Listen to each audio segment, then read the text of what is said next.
Hello ನಮಸ್ತೆ ಎಲ್ರಿಗೂ ಹವ್ಯಕ ಪಾಕಶಾಲೆಗೆ ಸ್ವಾಗತ. ಇವತ್ತು ಬಾಳೆ ಹೂವನ್ನು ಉಪಯೋಗಿಸಿಕೊಂಡು 2 ರೀತಿಯಾದಂತಹ ರೆಸಿಪಿಗಳನ್ನು ಮಾಡೋದನ್ನು ತೋರಿಸ್ತಾ ಇದ್ದೀನಿ. ಮೊದಲಿಗೆ ನಾನಿಲ್ಲಿ ಬಾಳೆ ಹೂವಿಂದ ಚಟ್ನಿಯನ್ನು ಹೇಗೆ ಮಾಡೋದು ಅಂತ ತೋರಿಸ್ತಾ ಇದ್ದೀನಿ. ಆಮೇಲೆ ಬಾಳೆ ಹೂವನ್ನು ಉಪಯೋಗಿಸಿಕೊಂಡು ಬಜ್ಜಿಯನ್ನು ಹೇಗೆ ಮಾಡೋದು ಅಂತ ನೋಡೋಣ. ತುಂಬಾನೇ ಆರೋಗ್ಯಕರವಾದಂತಹ ರೆಸಿಪಿ. ಸಂಜೆ ಟೀ ಟೈಮ್ಗೆ ಸ್ನ್ಯಾಕ್ಸ್ ಆಗಿ ಕೂಡ ಇದನ್ನು ಉಪಯೋಗ ಮಾಡಬಹುದು, ಅಥವಾ ಊಟದ ಜೊತೆಗೆ ಕೂಡ ಬಜ್ಜಿಯಾಗಿ ಚೆನ್ನಾಗಿರುತ್ತೆ. ಬನ್ನಿ ಹಾಗಾದರೆ ಇವೆರಡು ರೆಸಿಪಿಗಳನ್ನು ಹೇಗೆ ಮಾಡೋದು ಅಂತ ನೋಡ್ತಾ ಬರೋಣ. ಈ ಥರ ನೋಡಿ, ಫ್ರೆಶ್ ಆಗಿರುವಂತಹ ಬಾಳೆ ಹೂವನ್ನು ತಗೊಂಡಿರಬೇಕು.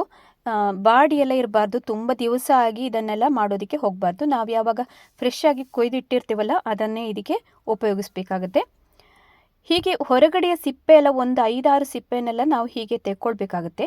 ಅದು ಬಿಳಿಯ ಪೋರ್ಷನ್ ಎಲ್ಲ ಬರುತ್ತೆ ನೋಡಿ, ಅದನ್ನು ಮಾತ್ರ ನಾವು ಈ ಥರ ಚಟ್ನಿಗೆಲ್ಲ ಹಾಕ್ಕೊಳ್ಬೇಕಾಗುತ್ತೆ. ತುಂಬ ಕನರಿನ ಅಂಶ ಇರುತ್ತೆ ಇದರಲ್ಲಿ, ಚೊಗರು ಅಂತ ಏನು ಕರಿತೀವಲ್ಲ ಹಾಗೆ ಇರುತ್ತೆ ನೋಡಿ. ಇದರ ಹೂವಲ್ಲಿ ಮಿಡ್ಲ್ ಪೋರ್ಷನ್ ನೋಡಿ ಈ ಥರ ಗಟ್ಟಿಯಾಗಿರುವಂಥ ಒಂದು ಕಡ್ಡಿಯ ಥರ ಬರುತ್ತೆ.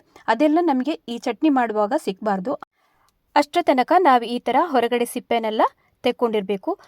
ನಾನು ಈಗಾಗಲೇ 5-6 ಆಗುವಷ್ಟು ಸಿಪ್ಪೆನೆಲ್ಲ ತೆಕ್ಕೊಂಡು ಸೈಡಲ್ಲಿ ಇಟ್ಟಿದ್ದೀನಿ.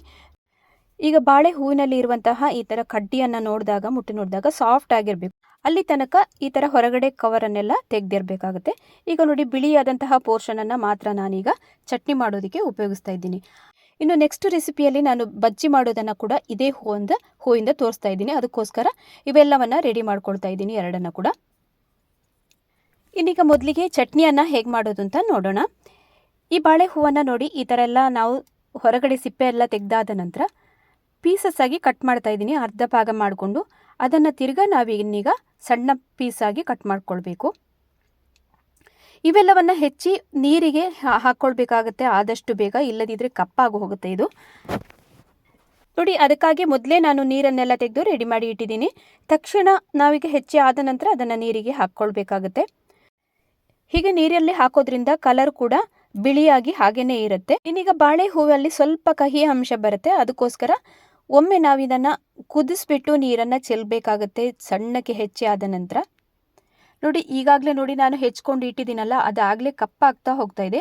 ಅದಕ್ಕೋಸ್ಕರ ಆದಷ್ಟು ಬೇಗ ಇದನ್ನು ನಾವು ಹೆಚ್ಕೊಂಡು ನೀರಲ್ಲಿ ಹಾಕ್ಕೊಳ್ಬೇಕಾಗತ್ತೆ. ಸ್ವಲ್ಪ ಕೂಡ ಕಪ್ಪಾಗದಂತೆ ನೋಡ್ಕೊಳ್ಬೇಕು.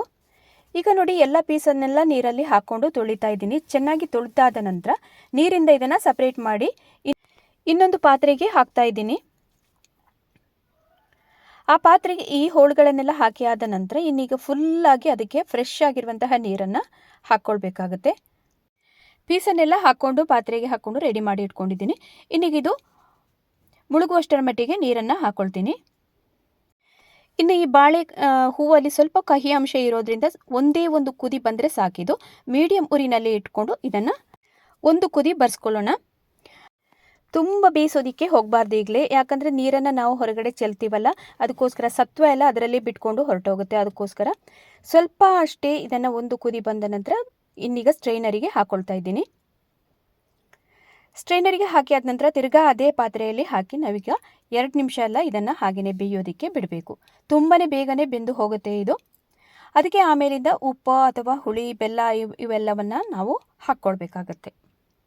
ಈಗಾಗಲೇ ಸ್ಟ್ರೈನರಲ್ಲಿ ಸೋಸ್ಕೊಳ್ತಾ ಇದ್ದೀನಿ. ಇನ್ನು ನೋಡಿ, ಅದರಲ್ಲಿರುವಂತಹ ನೀರಿನ ಅಂಶ, ಅದರಲ್ಲಿ ಸ್ವಲ್ಪ ಕಹಿ ಅಂಶ ಎಲ್ಲ ಬಿಟ್ಕೊಂಡಿರುತ್ತೆ, ಅದನ್ನು ನಾವು ಉಪಯೋಗ ಮಾಡೋದು ಬೇಡ. ತಿರ್ಗಾ ಅದೇ ಪಾತ್ರೆಗೆ ಹಾಕ್ತಾ ಇದ್ದೀನಿ ನಾನು. ಇನ್ನು ಇದು ಬೇಯೋದಕ್ಕೆ ಒಂದು 2 ನಿಮಿಷ ಎಲ್ಲ ಹಾಗೆಯೇ ಇಟ್ಕೊಳ್ಳೋಣ. ಸ್ವಲ್ಪ ನೀರನ್ನು ಕೂಡ ಹಾಕ್ಕೊಳ್ಬೇಕು. ಒಂದು 1/4 ಲೋಟದಷ್ಟು ನೀರನ್ನು ಹಾಕ್ಕೊಂಡಿದ್ದೀನಿ. ಆಮೇಲೆ ರುಚಿಗೆ ಎಷ್ಟು ಬೇಕೋ ಅಷ್ಟು ಉಪ್ಪನ್ನು ಕೂಡ ಹಾಕ್ಕೊಳ್ತಾ ಇದ್ದೀನಿ. ಆಮೇಲೆ ಸ್ವಲ್ಪ ಅಷ್ಟೇ ಬೆಲ್ಲ, ಇನ್ನು ಹುಣಸೆ ಹಣ್ಣನ್ನು ಕೂಡ ಹಾಕ್ಕೊಳ್ತಾ ಇದ್ದೀನಿ. ಇವಿಷ್ಟನ್ನು ಹಾಕಿ ಆದ ನಂತರ ಲೋ ಫ್ಲೇಮಲ್ಲಿ ಇಟ್ಕೊಂಡು 2 ನಿಮಿಷ ಬೇಯೋದಕ್ಕೆ ಹಾಗೆಯೇ ಬಿಡೋಣ. ಅದು ಬೇಯೋಷ್ಟರ ಹೊತ್ತಲ್ಲಿ ನಾವಿನ್ನೀಗ ಮಸಾಲೆಗಳನ್ನೆಲ್ಲ ಇದಕ್ಕೆ ರುಬ್ಬೋದಕ್ಕೆ ಹಾಕ್ಕೊಳ್ಬೇಕಾಗುತ್ತೆ. ನಾನಿಲ್ಲಿ ಸ್ವಲ್ಪ ಅಷ್ಟೇ ಕೊತ್ತಂಬರಿ ಬೀಜನ ಹಾಕ್ಕೊಳ್ತಾ ಇದ್ದೀನಿ, 1 ಸ್ಪೂನ್ ಆಗುವಷ್ಟು. ಆಮೇಲಿಂದ 1 ಸ್ಪೂನ್ ಆಗುವಷ್ಟು ಜೀರಿಗೆಯನ್ನು ಹಾಕ್ಕೊಂಡಿದ್ದೀನಿ. ಮತ್ತು ಬ್ಯಾಡಗಿ ಮೆಣಸು 2 ತೊಗೊಂಡಿದ್ದೀನಿ, ಖಾರಕ್ಕೆ ನಿಮಗೆ ಎಷ್ಟು ಬೇಕೋ ಅಷ್ಟು. ಇವಿಷ್ಟನ್ನು ಹಾಕಿ ಆದ ನಂತರ ಸ್ವಲ್ಪ ಬಾಡಿಸ್ಕೊಳ್ಳೋಣ. ಅದು ಹುರಿದಾದ ನಂತರ ತೆಂಗಿನ ತುರಿಯನ್ನು ಕೊನೆಯಲ್ಲಿ ಸೇರಿಸಿ ಸ್ವಲ್ಪ ಹುರ್ಕೊಳ್ಬೇಕಾಗತ್ತೆ. ತೆಂಗಿನ ತುರಿ ಕೂಡ ಪರಿಮಳ ಚೆನ್ನಾಗಿ ಬರುತ್ತೆ, ಅದಕ್ಕೋಸ್ಕರ. ಇವಿಷ್ಟನ್ನು ಬಾಡಿಸಿ ಆದ ನಂತರ ಸೈಡಲ್ಲಿ ತೆಗೆದಿಡೋಣ. ಆಗಲೇ ನಾವು ಬೇಯೋದಕ್ಕೆ ಇಟ್ಟಂತಹ ಬಾಳೆ ಹೂವು ಕೂಡ ಹೇಗೆ ಬಂದಿದೆ ಅಂತ ಒಂದ್ಸಲ ಚೆಕ್ ಮಾಡೋಣ.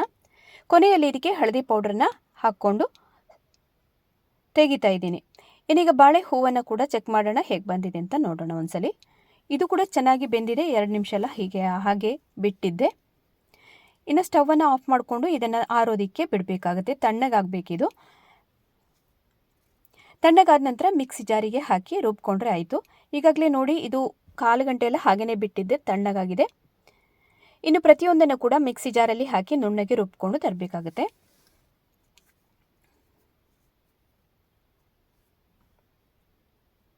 ಬಾಳೆ ಹೂವಿನಲ್ಲಿ ಇರುವಂತಹ ನೀರಿನ ಅಂಶನೆಲ್ಲ ತುಂಬ ಹಾಕೋದಕ್ಕೆ ಹೋಗಬಾರ್ದು. ರುಬ್ಬೋದಕ್ಕೆ ಎಷ್ಟು ಬೇಕೋ ಅಷ್ಟನ್ನೇ ಹಾಕ್ಕೊಳ್ಬೇಕಾಗತ್ತೆ. ಇನ್ನು ಈ ಬಾಳೆ ಹೂವಿನಿಂದ ನಮ್ಮ ದೇಹದಲ್ಲಿರುವಂತಹ ಯಾವುದೇ ವಿಷ ಅಂಶಗಳನ್ನೆಲ್ಲ ಇದು ಹೊರಗಡೆ ಹಾಕುತ್ತೆ. ಆಮೇಲೆ ಮೂತ್ರಪಿಂಡದ ಕೆಲಸ ಕೂಡ ಕಾರ್ಯನಿರ್ವಹಿಸೋದಕ್ಕೆ ತುಂಬ ಸಹಕಾರಿಯಾಗುತ್ತೆ ಈ ಥರದ ಬಾಳೆ ಹೂವಿನ ರೆಸಿಪಿಗಳನ್ನೆಲ್ಲ ಮಾಡಿ ತಿನ್ನೋದ್ರಿಂದ. ಆಮೇಲೆ ನೋಡಿ, ನಾನಿಲ್ಲಿ ಕೊನೆಯಲ್ಲಿ ಕಾಯಿ ಆಮೇಲೆ ಹುರಿದಿಟ್ಟಂತಹ ಮಸಾಲ ಪದಾರ್ಥಗಳನ್ನೆಲ್ಲ ಹಾಕ್ಕೊಳ್ತಾ ಇದ್ದೀನಿ. ಇವೆಲ್ಲವನ್ನು ಹಾಕ್ಕೊಂಡು ರುಬ್ಕೊಂಡು ತಂದಿದ್ದೀನಿ. ನುಣ್ಣಗಾಗಿದೆ ಇದೀಗ. ಇಷ್ಟು ನುಣ್ಣಗಾದದನ್ನು ಇನ್ನೊಂದು ಪಾತ್ರೆಗೆ ಹಾಕ್ಕೊಂಡು ತೆಗೆದಿಡೋಣ. ಇನ್ನು ಬಾಳೆ ಹೂವಿನಿಂದ ಹಲವಾರು ರೀತಿಯಾದಂತಹ ರೆಸಿಪಿಗಳನ್ನು ನಾವು ಮಾಡಬಹುದಾಗಿದೆ. ಪಕೋಡನ ಮಾಡಬಹುದು, ಆಮೇಲೆ ದೋಸೆ ಮಾಡೋದಕ್ಕೆ ಬರುತ್ತೆ, ಪತ್ರೊಡೆನ ಮಾಡ್ಬೋದು, ಆಮೇಲೆ ಮಂಚೂರಿಯನ್ ಕೂಡ ಇದರಿಂದ ಮಾಡಬಹುದು. ತುಂಬಾ ಚೆನ್ನಾಗಿರುತ್ತೆ ಅದು ಕೂಡ. ಮುಂದಿನ ದಿವಸಗಳಲ್ಲಿ ಈ ಥರದ ರೆಸಿಪಿಗಳನ್ನು ನಾನು ಶೇರ್ ಮಾಡ್ತೀನಿ. ಇನ್ನು ಇದರ ಕಹಿ ಅಂಶನ ತೆಗೆಯೋದಕ್ಕೆ ಮಜ್ಜಿಗೆನಲ್ಲಿ ಕೂಡ ಹಾಕ್ಕೊಳ್ಬೋದು. ನೀರು ಮಾಡಿ ಅದರಲ್ಲಿ ಕೂಡ ಹಾಕ್ಕೊಂಡ್ರೆ ಹೋಗುತ್ತೆ. ಬಟ್ ನಿಮಗೆ ಬೇಯಿಸಿದರೆ ಕಂಪ್ಲೀಟಾಗಿ ಕಹಿ ಹೊರಟೋಗುತ್ತೆ. ಮಜ್ಜಿಗೆಯಲ್ಲಿ ಹಾಕೋದ್ರಿಂದ ಸ್ವಲ್ಪ ಅಷ್ಟೇ ಕಹಿ ಉಳಿದಿರುತ್ತೆ ಹಾಗೆಯೇ. ಅದಕ್ಕಾಗಿ ನಾನು ಬೇಯಿಸ್ತಾ ಇದ್ದೀನಿ. ಇನ್ನೀಗ ಇದಕ್ಕೆ ಸರಿಯಾದ ಒಗ್ಗರಣೆನ ಕೊಟ್ಬಿಡೋಣ. ಇಲ್ಲಿ 2 ಸ್ಪೂನ್ ಆಗೋಷ್ಟು ತೆಂಗಿನೆಣ್ಣೆನ ನಾನು ಹಾಕ್ಕೊಳ್ತೀನಿ. ಅದಕ್ಕೆ ಒಂದು 10 ರಿಂದ 12 ಆಗುವಷ್ಟು ಬೆಳ್ಳುಳ್ಳಿ ದಳಗಳನ್ನು ಹಾಕ್ಕೊಂಡಿದ್ದೀನಿ. ಬೆಳ್ಳುಳ್ಳಿಯನ್ನು ಸರಿಯಾಗಿ ಬಾಡಿಸಿ ಆದ ನಂತರ ಕೊನೆಯಲ್ಲಿ ಸಾಸಿವೆ, ಆಮೇಲೆ ಮೆಣಸು, ಕರಿಬೇವು ಸೊಪ್ಪನ್ನು ಹಾಕ್ಕೊಂಡ್ರೆ ಆಯಿತು. ಇನ್ನು ಈ ಥರದ ಚಟ್ನಿನ ನಾವು ಬರೀ ಊಟದ ಜೊತೆಗೆ ಮಾತ್ರ ಅಲ್ಲದೆ ಚಪಾತಿನೋ ಅಥವಾ ರೊಟ್ಟಿ ಈ ಥರ ಎಲ್ಲ ಮಾಡುವಾಗ ಇದನ್ನು ಸೈಡ್ ಡಿಶ್ ಆಗಿ ಬಳಸ್ಬೋದು. ವಾರಕ್ಕೊಂದ್ಸಲ ಎಲ್ಲ ಈ ಥರದ ಹೂವಿನ ಚಟ್ನಿಯನ್ನೆಲ್ಲ ಮಾಡ್ಕೊಳ್ಬೇಕು. ತುಂಬಾ ಒಳ್ಳೆಯದು ಆರೋಗ್ಯಕ್ಕೆ ಕೂಡ. ಬಹಳನೇ ಆರೋಗ್ಯಕರವಾದಂತಹ ಬಾಳೆ ಹೂವಿನ ಚಟ್ನಿ ಕೂಡ ರೆಡಿ ಆಯಿತು. ಇನ್ನೀಗ ಬಾಳೆ ಹೂವಿನಿಂದ ಬಜ್ಜಿಯನ್ನು ಹೇಗೆ ಮಾಡೋದು ಅಂತ ನೋಡ್ಕೊಂಡು ಬರೋಣ. ಬಾಳೆ ಹೂವಿನ ಬಜ್ಜಿಯನ್ನು ಮಾಡ್ಕೊಳ್ಳೋದಕ್ಕೆ ಇಲ್ಲಿ ಮೊದಲಿಗೆ ನಾನು ಈ ಥರ ನೋಡಿ ಬಿಳಿಯಾಗಿರುವಂತಹ ಹೂವನ್ನು ತಗೊಂಡು ಅದರ ಒಳಗಡೆ ನೋಡಿ ಕಡ್ಡಿ ಅಂತಹ ಅಂಶ ಈ ಥರದ್ದಿರುತ್ತೆ. ಇದು ಪ್ರತಿಯೊಂದು ಹೂವಲ್ಲೂ ಇರುತ್ತೆ. ಅದನ್ನೆಲ್ಲ ತೆಕ್ಕೊಳ್ಬೇಕಾಗತ್ತೆ. ಅದನ್ನೆಲ್ಲ ಹಾಕ್ಕೊಳ್ಳೋದಕ್ಕೆ ಹೋಗಬಾರ್ದು. ಹೀಗೆ ಎಲ್ಲ ಹೂವಲ್ಲಿರುವಂತಹ ಈ ಕಡ್ಡಿಯನ್ನು ತಗೊಂಡು ಸಪ್ರೇಟಾಗಿ ಮಾಡಿಕೊಂಡು ಇಟ್ಟಿದ್ದೀನಿ. ಇಷ್ಟು ಸಿಕ್ಕಿದೆಲ್ಲ ಇದೆಲ್ಲ ವೇಸ್ಟ್. ಇನ್ನು ಹೊರಗಡೆ ಇದನ್ನು ಬಿಸಾಡೋಣ. ಇನ್ನು ಬಜ್ಜಿನ ಮಾಡ್ಕೊಳ್ಳೋದಕ್ಕೆ ಈ ಥರದ ಹೂವನ್ನು ನೋಡಿ ಇಷ್ಟನ್ನು ಆಯ್ಕೆ ಮಾಡ್ಕೊಂಡಿದ್ದೀನಿ. ತುಂಬಾ ಚೆನ್ನಾಗಿರುವಂತಹ ಹೂವನ್ನು ನಾವು ತಗೊಳ್ಬೇಕು. ಕಪ್ಪಾಗಿರುವಂತಹ ಹೂವನ್ನೆಲ್ಲ ಇದಕ್ಕೆ ಹಾಕ್ಕೊಳ್ಳೋದಕ್ಕೆ ಹೋಗಬಾರ್ದು. ಇನ್ನೀಗ ಮಿಕ್ಸಿ ಜಾರನ್ನು ತಗೊಳ್ತೀನಿ. ಅದಕ್ಕೆ 4 ಹಸಿಮೆಣಸನ್ನು ಹಾಕ್ಕೊಂಡಿದ್ದೀನಿ. ಇದನ್ನು ತರಿತರಿಯಾಗಿ ರುಬ್ಕೊಂಡು ತಂದಿದ್ದೀನಿ ನೋಡಿ.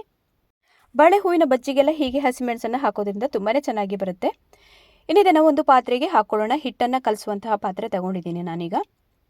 ತರಿತರಿಯಾಗಿ ರುಬ್ಬಿದಂತಹ ಹಸಿಮೆಣಸನ್ನೆಲ್ಲ ಹಾಕಿ ಆದ ನಂತರ ಇನ್ನು ಇದಕ್ಕೆ ಕಡಲೆ ಹುಡಿಯನ್ನು ನಾನು ತೊಗೊಂಡಿದ್ದೀನಿ. ಇಲ್ಲಿ ನೀವು ಬಾಳೆ ಹೂವನ್ನು ಎಷ್ಟು ತಗೊಂಡಿದ್ದೀರೋ, ಯಾವ ಕ್ವಾಂಟಿಟಿಯಲ್ಲಿದೆಯೋ ಅದಕ್ಕೆ ಅನುಸಾರವಾಗಿ ಕಡಲೆ ಹಿಟ್ಟನ್ನು ಹಾಕ್ಕೊಳ್ಬೇಕಾಗತ್ತೆ. ಇಲ್ಲಿ ನಾನು 3/4 ಕಪ್ ಆಗುವಷ್ಟು ಕಡಲೆ ಹಿಟ್ಟನ್ನು ಹಾಕ್ತಾ ಇದ್ದೀನಿ. ಇನ್ನು ಈ ಕಡಲೆ ಹಿಟ್ಟಿನ ಒಟ್ಟಿಗೆ ನಾವೀಗ ಏನೆಲ್ಲ ಹಾಕಬೇಕು ನೋಡೋಣ. ಇಲ್ಲಿ ಸ್ವಲ್ಪ ಓಂಕಾಳನ್ನು ತಗೊಂಡಿದ್ದೀನಿ. ಅಜ್ವೈನ ಏನು ಹೇಳ್ತೀವಿ ಅದನ್ನು 2 ಸ್ಪೂನ್ ಆಗುವಷ್ಟು ಹಾಕಿದ್ದೀನಿ, ಸಣ್ಣ ಸ್ಪೂನಲ್ಲಿ. ಅದರ ನಂತರ ಉಪ್ಪು ನಿಮಗೆ ರುಚಿಗೆ ಎಷ್ಟು ಬೇಕೋ ಅಷ್ಟನ್ನು ನೋಡಿಕೊಂಡು ಹಾಕ್ಕೊಳ್ಳಿ. ಇನ್ನು ಬೇಕು ಅಂತಂದರೆ ಇದಕ್ಕೆ ಹಸಿಮೆಣಸು ನಾವಾಗಲೇ ಹಾಕಿರೋದ್ರಿಂದ ಖಾರಕ್ಕೆ ಅಚ್ಕಾರದ ಪುಡಿನನ್ನು ಕೂಡ ನೀವು ಉಪಯೋಗಿಸ್ಬೋದು. ನಾನಿಲ್ಲಿ ಅಚ್ಕಾರದ ಪುಡಿನ ಉಪಯೋಗಿಸ್ತಾ ಇಲ್ಲ. ಆಮೇಲಿಂದ ಒಂದು ಸ್ವಲ್ಪ ಇಂಗನ್ನು ಹಾಕ್ಕೊಂಡಿದ್ದೀನಿ, ಪುಡಿ ಇಂಗನ್ನು. ಸ್ವಲ್ಪ ಅಷ್ಟೇ ಪೆಪ್ಪರ್ ಪೌಡ್ರನ್ನು ಹಾಕ್ಕೊಂಡಿದ್ದೀನಿ.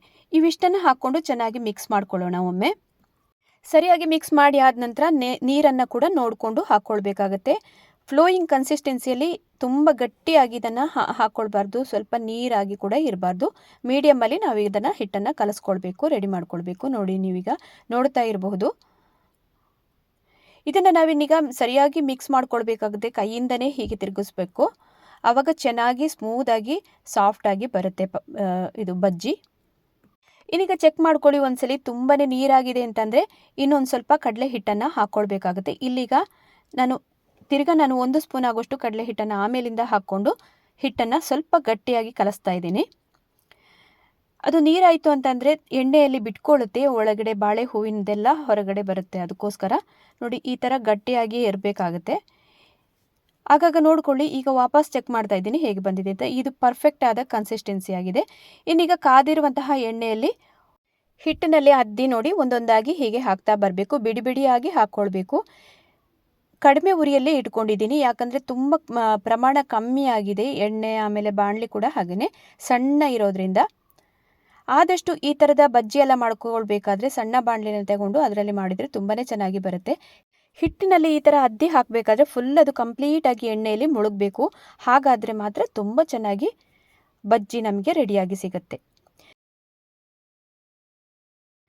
ಇನ್ನು ಹಾಕಬೇಕಾದ್ರೆ ಒಂದೊಂದಾಗಿ ಹಾಕ್ಕೊಳ್ಬೇಕು. ಬೇರೆ ಬೇರೆಯಾಗಿ ಬಿಡಿ ಬಿಡಿಯಾಗಿ ಹಾಕ್ಕೊಂಡ್ರೆ ತುಂಬ ಚೆನ್ನಾಗಿ ಫ್ರೈ ಆಗಿ ಸಿಗುತ್ತೆ. ಇನ್ನು ಹೊಂಬಣ್ಣ ಬರುವವರೆಗೆ ಇದನ್ನು ಕರೆದು ತೆಕ್ಕೊಳ್ಬೇಕು ನಾವು. ಸ್ವಲ್ಪ ಉಪ್ಪನ್ನು ಜಾಸ್ತಿ ಹಾಕಿದರೆ ಅಥವಾ ಖಾರ ಕೂಡ ಜಾಸ್ತಿ ಹಾಕಿದರೆ ಊಟದ ಜೊತೆಗೂ ಕೂಡ ಬಜ್ಜಿ ತಿನ್ನೋದಕ್ಕೆ ತುಂಬಾ ಚೆನ್ನಾಗಿರುತ್ತೆ. ಅಥವಾ ಟೀ ಟೈಮ್ ಜೊತೆಗಾದರೂ ಇದು ಬಜ್ಜಿಯನ್ನು ತಿನ್ನೋದಕ್ಕೆ ತುಂಬಾ ಚೆನ್ನಾಗಿರುತ್ತೆ. ಈಗ ನೋಡಿ ಹೊಂಬಣ್ಣ ಬರುವವರೆಗೆ ಕರೆದಿದ್ದೀನಿ. ಇನ್ನು ಇದನ್ನು ತೆಕ್ಕೊಳ್ಳೋಣ. ಎಕ್ಸ್ಟ್ರಾ ಆಯಿಲೆಲ್ಲ ಇದ್ದರೆ ಟಿಶ್ಯೂ ಪೇಪರನ್ನಾದರೂ ಹಾಕ್ಕೊಂಡು ಇದನ್ನು ಆಯಿಲನ್ನೆಲ್ಲ ತೆಕ್ಕೊಳ್ಬೋದು.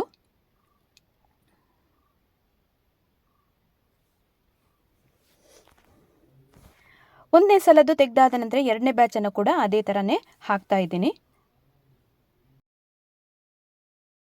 ಆಗಲೇ ಹೇಳಿದಂತೆ ಕಡಿಮೆ ಉರಿಯಲ್ಲೇ ಇಟ್ಕೊಂಡು ಇದನ್ನು ಕಂಪ್ಲೀಟಾಗಿ ಡೀಪ್ ಫ್ರೈ ಮಾಡ್ಕೊಳ್ಳೋಣ. ಇನ್ನು ಈ ಬಾಳೆ ಹೂವನ್ನು ಸಣ್ಣಕ್ಕೆ ಹೆಚ್ಚಿ ಪಲ್ಯನ ಕೂಡ ಮಾಡ್ಬೋದು. ಆಮೇಲೆ ಮಂಚೂರಿಯನ್ನು ಕೂಡ ತುಂಬಾ ಚೆನ್ನಾಗಿ ಆಗುತ್ತೆ. ಇದನ್ನು ಕೂಡ ರೆಸಿಪಿನ ನಾನು ನೆಕ್ಸ್ಟು ಶೇರ್ ಮಾಡ್ತೀನಿ. ನೋಡಿ ಎರಡನೇ ಬ್ಯಾಚ್ ಕೂಡ ರೆಡಿಯಾಗಿದೆ. ಹೊಂಬಣ್ಣ ಬರುವ ತನಕ ಡೀಪ್ ಫ್ರೈ ಮಾಡ್ಕೊಂಡಿದ್ದೀನಿ. ಇದನ್ನು ತೆಗೆದೀಗ ತಟ್ಟೆಗೆ ಹಾಕ್ಕೊಳ್ಳೋಣ. ಸಂಜೆ ಹೊತ್ತಿಗೆ ಸ್ನ್ಯಾಕ್ಸ್ ಆಗಿ ಕೂಡ ಇದನ್ನು ಉಪಯೋಗ ಮಾಡ್ಕೊಳ್ಬೋದು, ಅಥವಾ ಊಟದ ಜೊತೆಗೆ ಬಜ್ಜಿಯಾಗಿ ಕೂಡ ಇದನ್ನು ಉಪಯೋಗ ಮಾಡ್ಕೊಳ್ಬೋದು. ತುಂಬಾ ಚೆನ್ನಾಗಿರುತ್ತೆ. ಮನೇಲಿ ಒಂದ್ಸಲ ಟ್ರೈ ಮಾಡಿ ನೋಡಿ ಹೇಗೆ ಬಂತು ಅಂತ ತಿಳಿಸಿ. ಮನೆ ಮಂದಿಯೆಲ್ಲ ಇಷ್ಟಪಡುವಂತಹ ಈ ಥರದ ಬಾಳೆ ಹೂವಿನ ಬಜ್ಜಿಯನ್ನು ಹೇಗೆ ಮಾಡೋದು ಅಂತ ನೋಡ್ಕೊಂಡು ಬಂದಾಯ್ತಲ್ಲ. ಮನೇಲಿ ಇದನ್ನು ನೀವು ಕೂಡ ಟ್ರೈ ಮಾಡ್ತೀರಿ ಅಂತ ಅಂದ್ಕೊಂಡಿದ್ದೀನಿ. ಈ ಎರಡು ರೆಸಿಪಿಗಳು ನಿಮಗೆ ತುಂಬ ಇಷ್ಟ ಆಗಿದೆ ಅಂತ ಅಂದ್ಕೊಂಡಿದ್ದೀನಿ. ವಿಡಿಯೋನ ಮೊಟ್ಟ ಮೊದಲ ಬಾರಿಗೆ ನೋಡೋರು ಚಾನಲನ್ನು ಸಬ್ಸ್ಕ್ರೈಬ್ ಮಾಡಿಕೊಂಡು ಆಮೇಲೆ ವಿಡಿಯೋನ ನೋಡ್ಕೊಳ್ಳಿ. ಅದೇ ರೀತಿ ವಿಡಿಯೋನ ಹೆಚ್ಚಾಗಿ ಎಲ್ಲ ಕಡೆ ಶೇರ್ ಮಾಡಿ ಸಪೋರ್ಟ್ ಮಾಡಿ. ಹಾಗೆಯೇ ಇನ್ನೊಂದು ಹೊಸ ರುಚಿಯೊಂದಿಗೆ ನಾನು ನಿಮ್ಮನ್ನು ಭೇಟಿಯಾಗ್ತೀನಿ. ಅಲ್ಲಿ ತನಕ ನಮಸ್ಕಾರ.